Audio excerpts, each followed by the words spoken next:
नमस्कार, मैं कनिष्का शर्मा और आप देख रहे हैं कृषि news powered by still India. आइए रुक करते हैं आज की सबसे बड़ी कृषि खबर पर। भारत में खेती को नई तकनीक से जोड़ने की कोशिशें तेज हो गई है। अब ड्रोन से कीटनाशक और खाद छिड़कने के साथ साथ फसलों की निगरानी के लिए आर्टिफिशियल इंटेलिजेंस यानी एआई का इस्तेमाल बढ़ाया जा रहा है।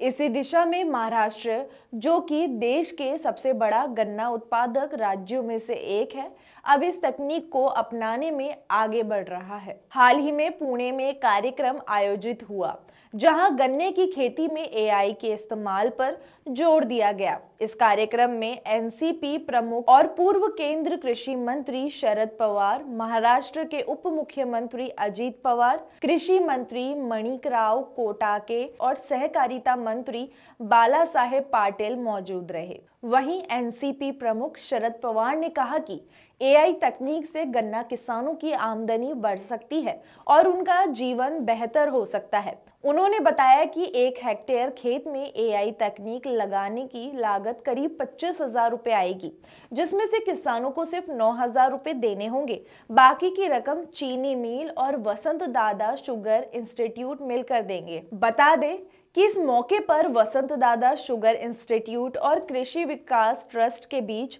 एक समझौता यानी MOU साइन भी हुआ, ताकि इस तकनीक को ज्यादा से ज्यादा किसानों तक पहुंचाया जा सके। शरद पवार ने बताया कि एआई तकनीक के सही इस्तेमाल से गन्ने की उपज बढ़ाई जा सकती है, जिससे चीनी और इथेनॉल जैसे उत्पादों का उत्पादन भी ज्यादा होगा। साथ ही उन्होंने बताया कि आजकल बहुत सी चीनी मिलों को गन्ना नहीं मिल पा रहा है, जिससे पेराई का समय सिर्फ 100 दिन या उससे भी कम रह गया है।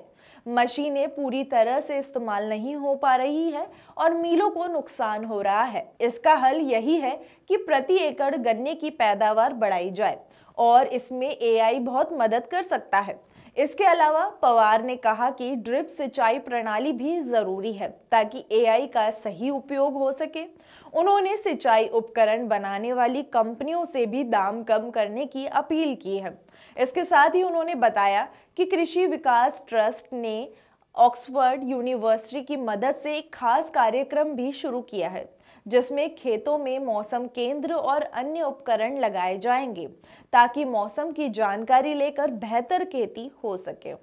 अंत में उन्होंने कहा कि हर चीनी मिल में जो कृषि अधिकारी है, उन्हें सिर्फ बोने और कटाई की तारीखों पर नहीं, बल्कि गन्ने की गुणवत्ता और उत्पादन बढ़ाने पर भी ध्यान देना चाहिए।